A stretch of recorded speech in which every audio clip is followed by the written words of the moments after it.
If you're a longtime silver gold stacker and you're concerned about high inflation or runaway government debt, if you're watching this video today, there's only 39 days left and everything changes. If you're watching this video tomorrow, there's only 38 days left. Let's begin. Some people may not realize that the future is scheduled, that a certain announcement is becoming more and more likely, and how that announcement will shape the US financially. And many will get that last piece wrong. I'd like to thank my channel sponsor, APMEX. They have a very large inventory of both bullion and collectible coins. They buy their gold and silver eagles directly from the US Mint. APMEX is celebrating 25 years in the bullion business with a big sale throughout August. So use the link below to browse and see what is on sale this weekend and what different items are on sale next weekend. I myself got the jump on the 39 days left by making an APMEX purchase earlier this week. So watch to the end and you'll see my plan. Mark your calendars because on September 17th, the Fed governors and the Fed chairman, Jerome Powell, will be making their announcement for the Fed target interest rates. Will they be holding rates where they've been for all of 2025, or will they lower the rates? There is a tool called Fed Market Watch. It's not a poll of YouTube armchair analysts, but a poll of Wall Street analysts on the likelihood of the Fed's interest rate coming out of the next meeting.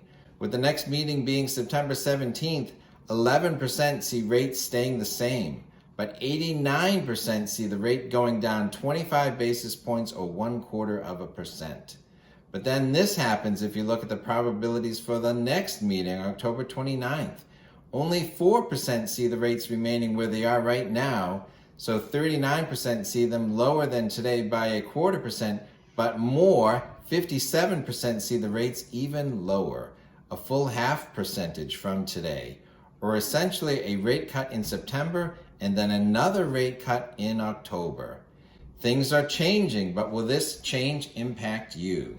But let's look at one more time at the tool for the December 10th rate decision. The biggest number, 47%, see the rates falling one more time.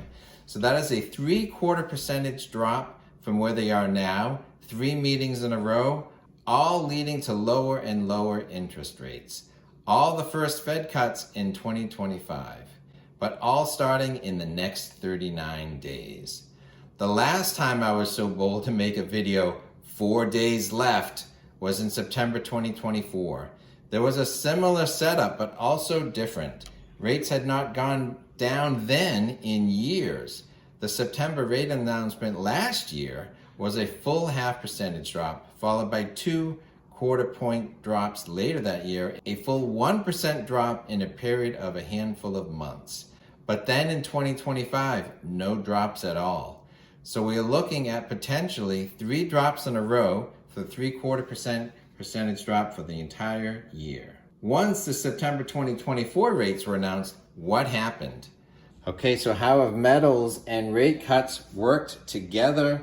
We'll look at silver and we'll look at gold at different dates and what was the event. Okay, so back in September 18th, 2024, it was the first rate cut of the year and it was the first rate cut in many years.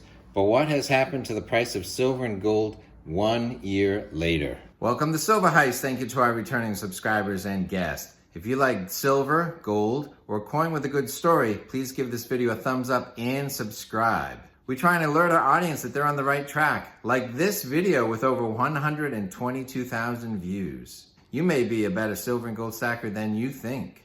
More on this later. So right before last year's rate cut announcement, silver was $30 an ounce and gold was just over $2,500 an ounce. So 1 year later, after that first rate cut and followed up by 2 more cuts in 2024, the whole impact 1 year later was $38 silver and $3,400 gold.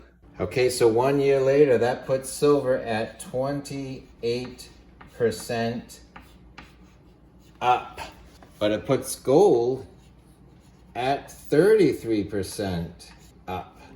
But in last year's video, I only gave 3 days notice about how I thought this was going to be a significant event.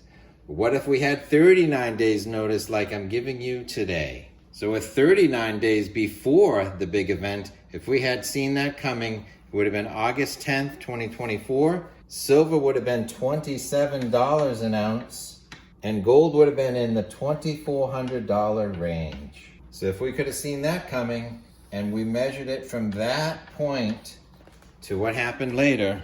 Okay, with hindsight being 2020, getting a 39-day jump on a big upcoming event, instead of getting a 28% bump on silver after that big event, advance notice got you a 40% increase. And then for gold, instead of a 33% increase after the big event, getting a jump on the event would have also gotten you a 40% bump. So now that we've seen what happens when the first rate cut of the year happened last year and the impact that has had 1 year later, what if we got the same impact from the September 25 rate cuts as we got from the September 24 rate cuts?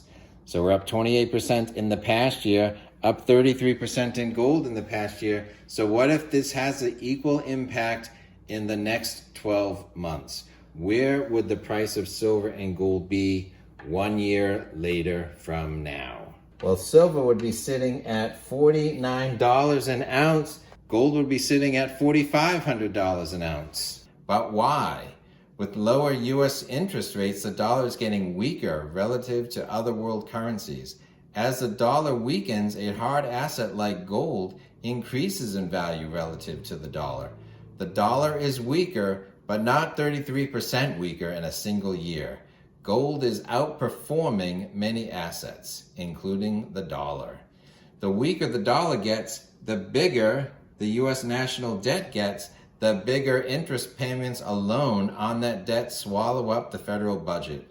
The stronger a hard asset like gold becomes. But what about silver? Since the September 2024 rate cut announcement, silver's gone up 28%. For a physical asset that you can also hold just like gold, silver's done great.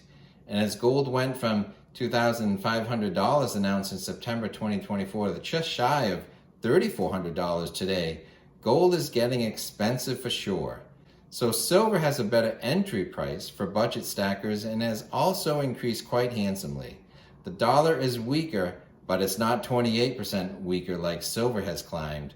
So both metals performing well in a lower interest rate environment. Last time I was able to make a video with only 3 days left. Not a lot of time to anticipate and plan, but good forward-looking analysis. Good to show that if you're a regular silver and gold stacker, make a plan and stick to the plan. So anyone who held silver and gold throughout the last year did well. And for those who steadily bought and held even more ounces, the new ounces have also done well. So I'm not saying move mountains in the next 39 days, but don't sleep on it either. If you had a plan to add silver and or gold to your stack regularly, stick to that plan. And if for whatever valid reason, paused your purchasing and you are considering getting back to your plan, get back to your plan. Slow and steady does win the race. There's a time for pausing for sure, but procrastination is not your friend. Your plan is your friend. All right, so what is the first item I got? I got a bar of silver, but I got a 5-ounce silver bar.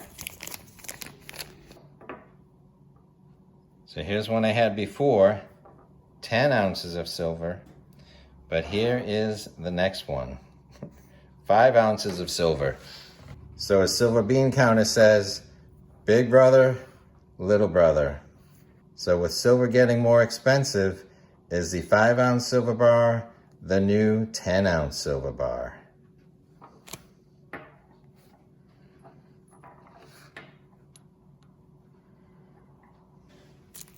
But what else did I get?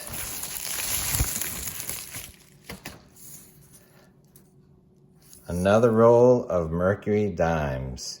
So what history is inside this roll? So what history is inside this random roll? Well, there's one from Philadelphia and one from Denver. So I'll need to crack open that new one plus this old one and take a stab at filling this Whitman folder. All right, so I bought some silver. I bought some more silver, but did I get any gold?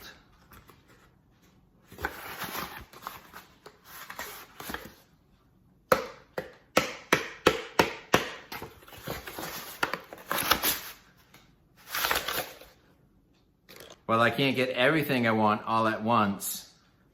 Good thing I have 39 more days. What would you do? Buy silver, buy gold, or do something else? Let us know in the comments below. Plus, if you want to know the 7 signs you may be a better silver and gold stacker than you think, you're going to want to watch this video next.